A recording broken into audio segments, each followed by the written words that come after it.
Breaking news! Elon Musk is an ultra-rich man-child. Sorry, that's not news. The news is, he is now a Guinness records man in losing money. Cool. Guinness reported the record after Forbes assessed Musk lost $182 billion, although other sources suggest that it could actually be closer to $200 billion. At the same time, us, and I mean every anxious news addict junkie out there, set a world record in sadness while losing our good old Twitter. Because while Elon Musk was claiming himself as a champion of freedom of speech, in the last couple of weeks it looked like as he was more of a vulnerable egomaniac whose main aim at buying the social platform was enabling the freedom of speech for one person. It's just really important that people have both the reality and the perception that they are able to speak freely within the bounds of the law. The arch of Elon Musk character has been developing rapidly since the acquisition of Twitter. The man who had an image of the world's boldest innovator and the most successful businessman has become a sort of a clumsy villain from an Austin Powers movie. Oh god, it shouldn't be real. I hope it's not real.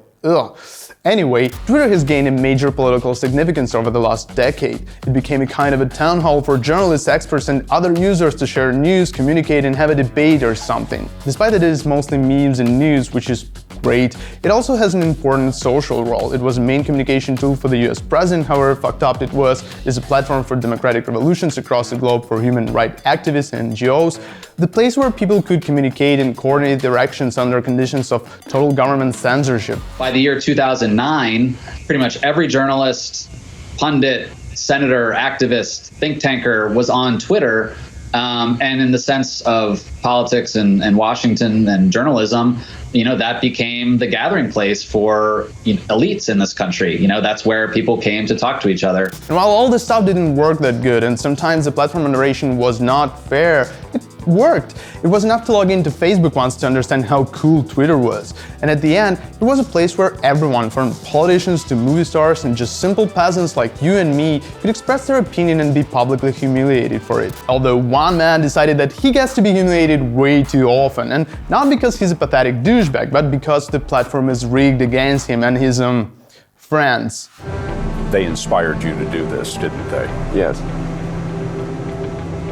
And to see them casting stones in your direction. It's difficult. Damn, we should have just bullied him on LinkedIn instead so he would buy it and shut it down for good.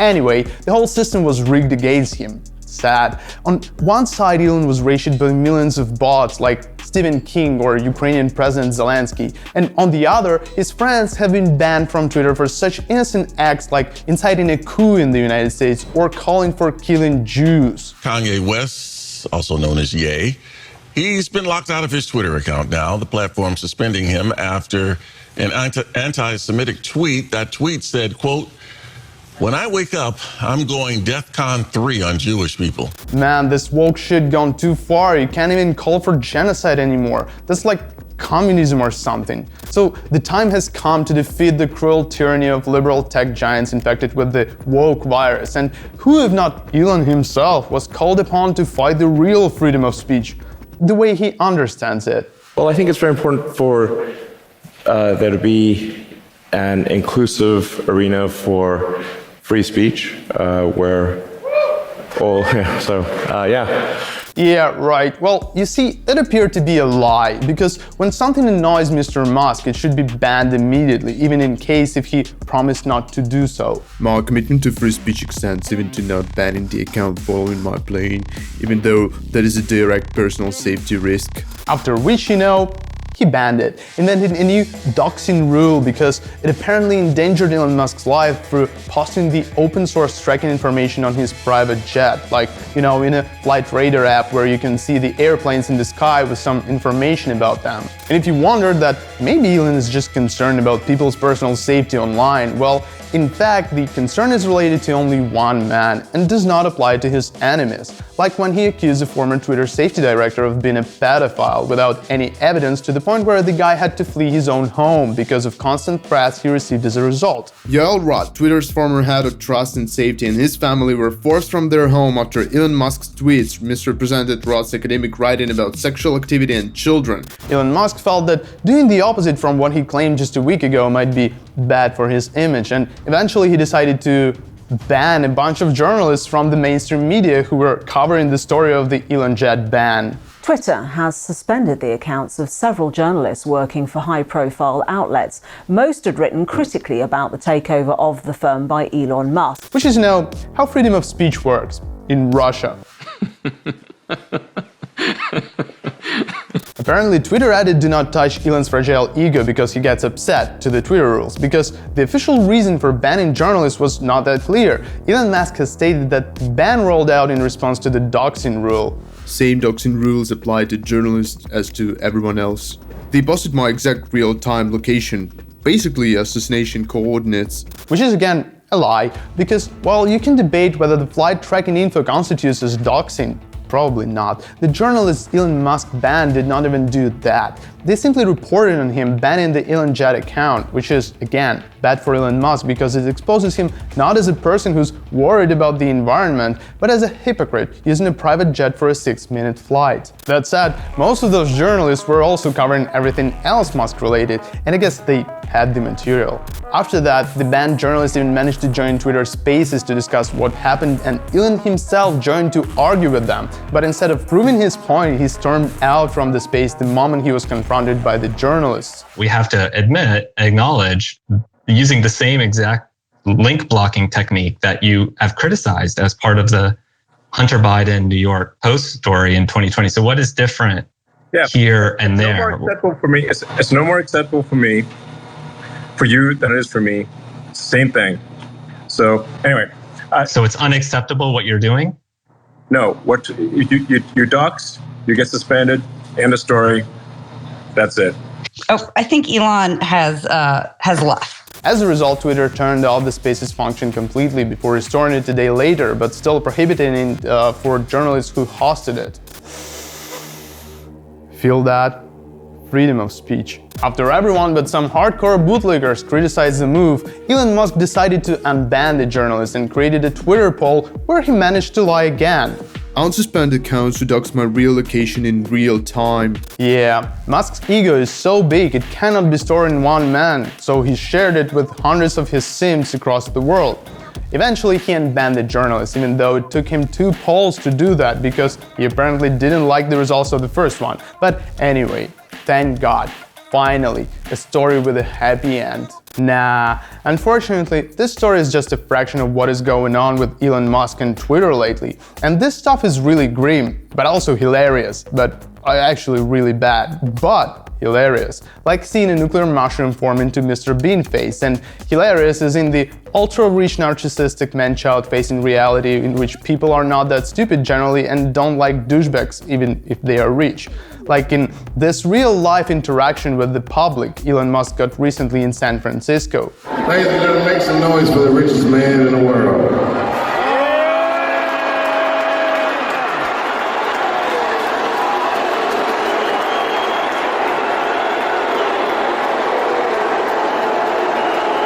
After that brilliant appearance, bro just coped with the thought that all those people on the Dave Chappelle show were just ill with the woke virus, whatever it means.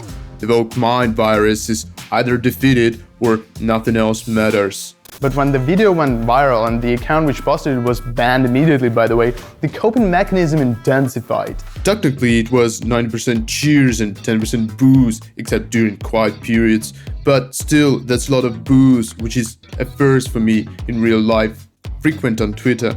Oh, and by the way, Elon deleted this, so apparently he just misheard. But anyways, apart from this whole story being a hilarious simulation of the ex-richest man on earth who appeared to be a soft-skinned hypercritical liar, it is also a part of some really dangerous trend. Which again brings us to the question of why Elon Musk has really bought Twitter, or at least why is he doing what he's doing there? Because if you look at all this mess from the business standpoint, it doesn't make any sense. Twitter has lost its core advertisers while ads brought up to 90% of Twitter's revenue, and according to Musk, the company is on the way to bankruptcy. Is now the world's second richest man, Elon Musk, behind on rent?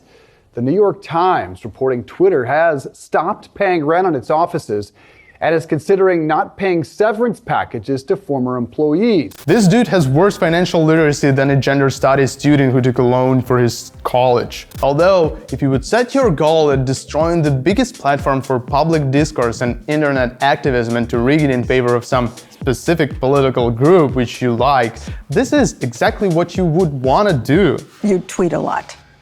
I use my tweets to express myself. Some people use their hair. I use Twitter. Twitter is a war zone. If somebody's going to jump in the war zone, it's like, okay, you're in the arena. Let's go. Elon Musk has broken the mechanics of how discourse on the platform works, introducing the paid blue check verifications, making it possible to simply buy the importance in the conversation instead of earning it. And at the same time, canceling the blue checks which actually notable and verified people had. Famous stars, scientists, politicians, journalists, and activists. This is a legacy verified account. It may or may not be notable. The warden is mine, lol.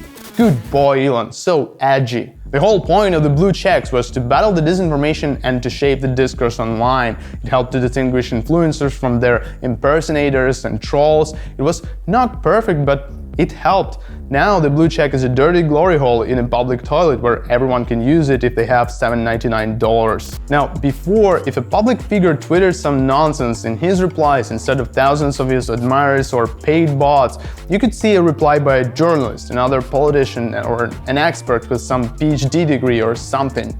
Probably, hopefully, which really could help to see the fuller picture. Like when Elon Musk tweeted his peace solution to the Russian war in Ukraine, which in fact was a suggestion for Ukrainian capitulation. Ukraine-Russia peace. Redo elections of next regions under UN supervision. Russia leaves if that is will of the people. Crimea formerly part of Russia, as it has been since 1783, until Khrushchev's mistake. Water supply to Crimea assured. Ukraine remains neutral. By the way, we had a video on why this idea is stupid and dangerous, and you can click the pop-up banner above or here, or see the link below. Elon presents his reform as some kind of an anti-elitist social revolution. I actually just don't like the lords and peasants situation where some people have blue check marks and some don't. And this is, at least in the United States, we fought a war to get rid of that stuff. What? You didn't fight a war in the United States. You didn't fight any war. You were born in an apartheid South Africa and your father owned an emerald mine. But anyway, blue checks are not only verifying that the person is real now, they are also prioritizing in replies and apparently will get the power to downvote and silence tweet. What it actually means is that now you could just buy the moderation on this website. And for someone who knows how different bad people work with social networks, it also means that some state or an oligarch can just buy an army of verified accounts and successfully spam and mute whoever they want, shaping the discussion as they'd like. Who could benefit from that? Maybe some dictatorship of some sort waging a genocide in Europe. Here is a very clear example of how innovations with paid verified accounts help Russians, Trumpists, and other freaks to create the illusion of opinion leaders. It all started with the publication of Volodymyr Zelensky, where he congratulates Kevin McCarthy on his election as the Speaker of the US House of Representatives. In the replies, we see a real boom of discontent from opinion leaders with blue checkmarks, respectable people in suits who look like American politicians. They are outraged by the aid that the US sends to Ukrainians. If we analyze in detail who's behind this influencer with the checkmark, we will notice that most of them are not opinion leaders but half-dead accounts with twisted followers and a few likes under their tweets. But surprisingly, verified account Ration and Elon Musk is not the only enemy Elon is going to fight. They're also Ukrainians. Who, for some reason, were not happy with Elon's so-called peace plan, which included Ukrainians giving up and losing the war to Russia. Hey Elon Musk, it seems like it's no longer possible to have a Ukrainian number verified Twitter account de facto authentication. Ukraine is not in your list of countries, see our screenshot.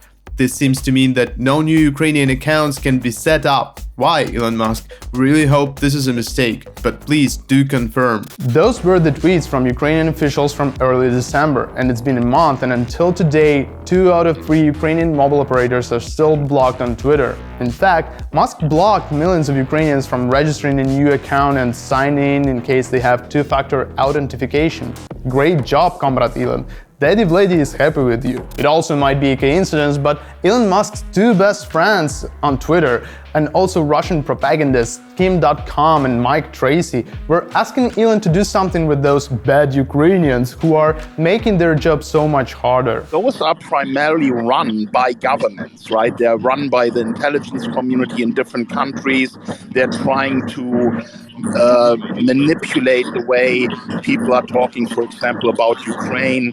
I think one of the more famous examples here are the so-called NAFO. Okay, well, while all those incidents might look like some initial chaos caused by a clumsy boss, they actually constitute a new system where the CEO or an owner of a social media platform with hundreds of millions of users is moderating it on his own. He changes the rules to ban his critics, reshapes the algorithms for some political gains. He can even shadow ban the whole nation if some very powerful man would ask. So there are major threats for literally everyone whose voices were often heard only thanks to Twitter and online activism, to every group which was organizing online, which Elon or his Russian, Chinese or other fascist friends might not like at some point. There's one nuance though. No matter how good or addictive Twitter is, people can easily leave, given the alternative. In the end, nobody wants to play with a greedy jerk, especially if the toys suck.